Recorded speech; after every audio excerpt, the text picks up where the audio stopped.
Of today, the organization is only $20,000 away from hitting it. This year, United Way is focused on ALICE families. This is asset limited income, constrained and employed. The United Way says that 33% of Harrison County families are ALICE families, while 11% are in poverty. 33% are ALICE, and these are folks who make just enough not to receive any assistance or help at all. So what we need to do is make sure that the 33%, the ALICE families, don't fall into the 11%. So we need to get creative, and we need to begin to provide services that, like I said, get people to a place where they can sustain their lives. And Riffle went on to say that he encourages people to donate, even if the amount is modest, because more than half of the United Way's funding comes from individuals. A lot of us, tell us what ALICE stands for. Yeah, so ALICE is Asset Limited Income Constrained Employed. It is basically the working class poor. And so every year we put out, a new ALICE report that's updated and gives out the information that shows like what a family of four needs to make to really survive. And in this area, just for Rapides alone, you need to be making $66,000 to just cover the basics. Wow. Yeah, and when we looked at that budget, it doesn't even include a car note. And we think about those things because if I'm living at just paycheck to paycheck, right? You can't afford a flat tire. Nope, and I'm definitely not paying full outright for my car. I'm getting a car note. Right. And usually with a high payment and a high interest rate, and so that's another thing that's not in that budget, but we know that it's needed. So. And I think I covered that story last year, and it really touched me. And the thing about the ALICE is like, we work with ALICE. ALICE are the people that we're coming to work with that are just barely making it, and we may never know it. And so you also said family empowerment. What does that mean? So After months of political squabbling, the U.S. House of Representatives has resoundingly approved billions of dollars in military aid for Ukraine, Israel, and Taiwan. Speaker Mike Johnson pushed that measure despite a threat by the hard right to oust him. Maddie Beer Temple now has details.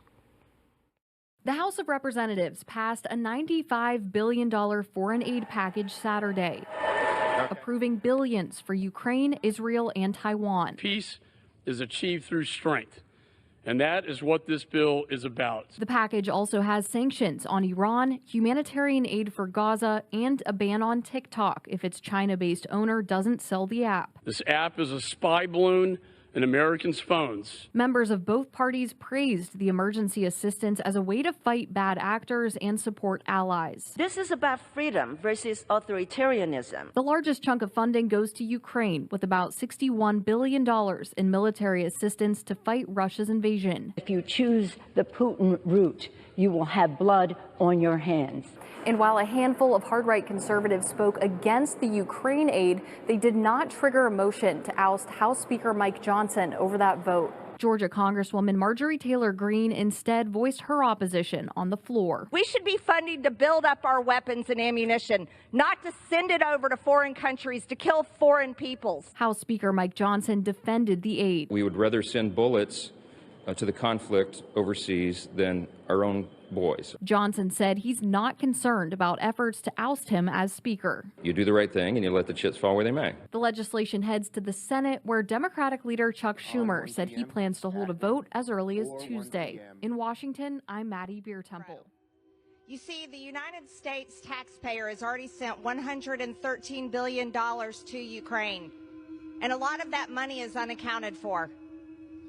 This is a continuance of a sick business model that the American government continues. The federal government continues to fund the military-industrial complex, and this is a business model that requires Congress to continue to vote for money, to continue to fund foreign wars, and this is a business model the American people do not support. They don't support a business model built on blood and murder and war in foreign countries, while this very government does nothing to secure our border. The American people are over $34 trillion in debt, and the debt is rising by over $40 billion every single night while we all sleep. But yet nothing is done to secure our border or reduce our debt. Inflation has driven out of control. Americans are suffering every single day. They can hardly afford their grocery bills. They can hardly afford gas in their car. They can hardly afford rent.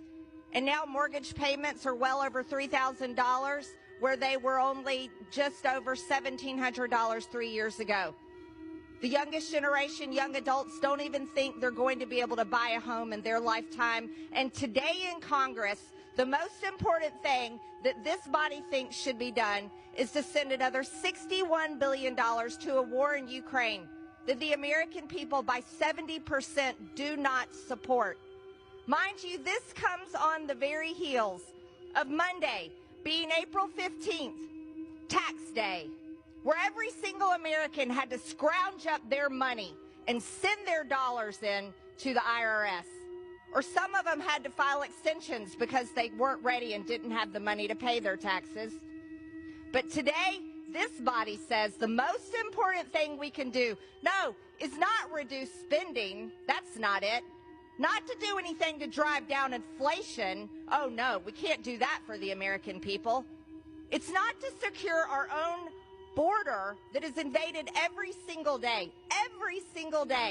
by people from over 160 different countries.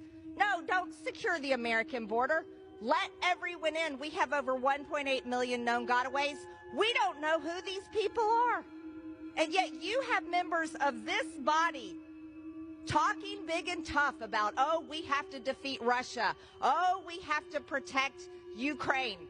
But yet all of you are unwilling to protect the American citizens that pay your paycheck, pay the light bills in this building, and pay for this entire federal government.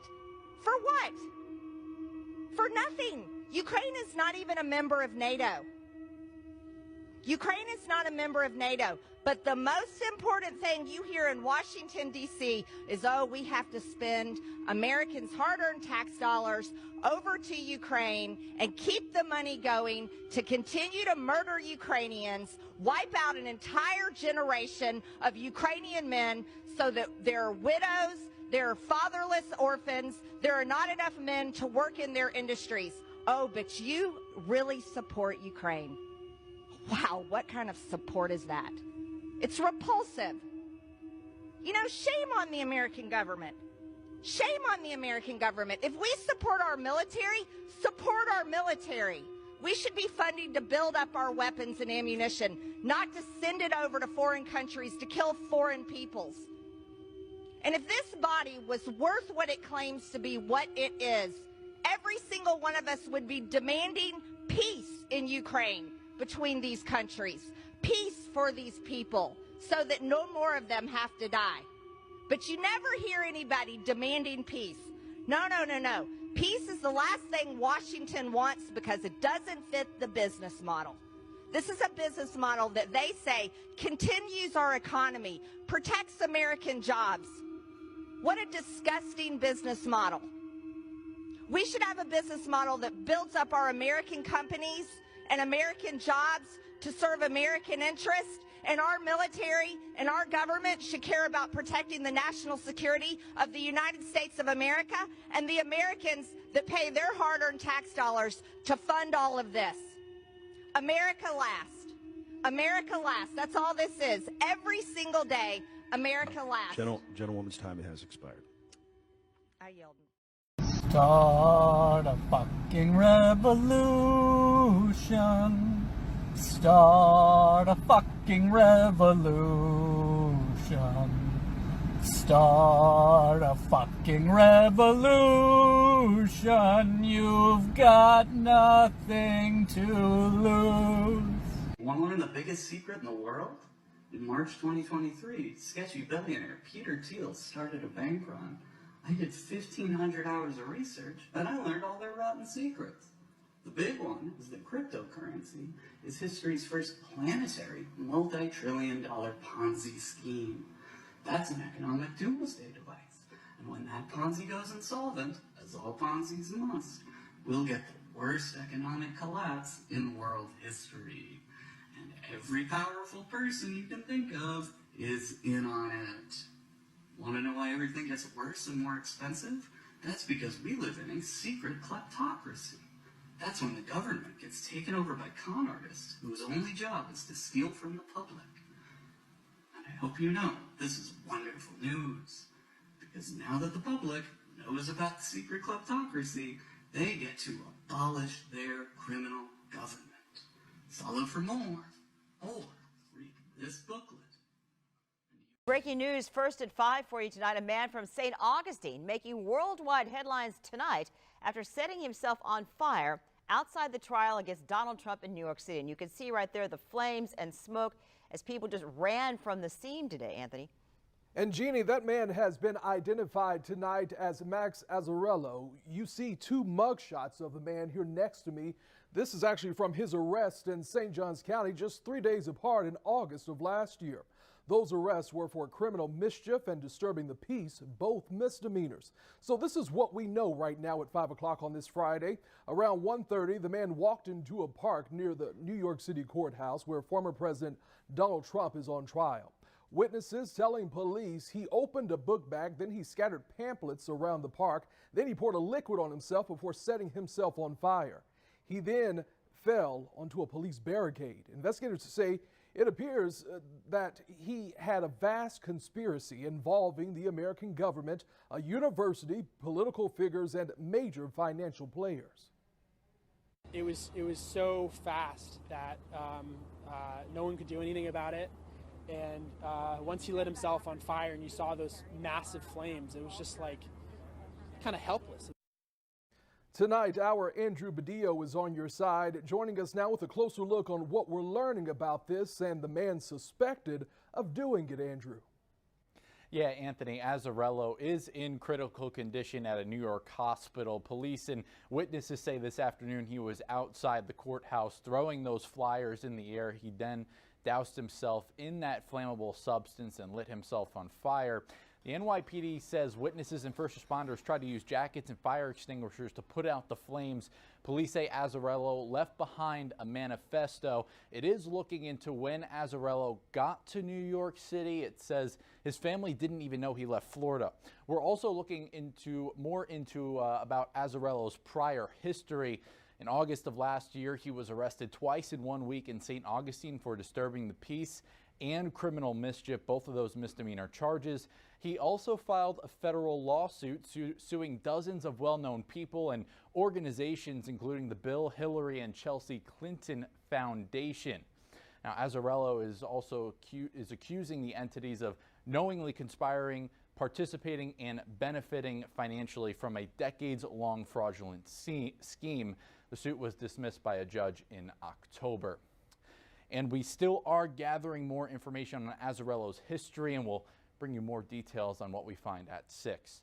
In the newsroom, Andrew Badillo, First Coast News on your side. We, as the people in this country, we have a right to stand up and protest peacefully to allow and ensure that our voices be heard. It's time for them to understand and know that we understand the Declaration of Independence and that they are not doing their jobs, they are not keeping us safe, and they do not care about us, not one bit.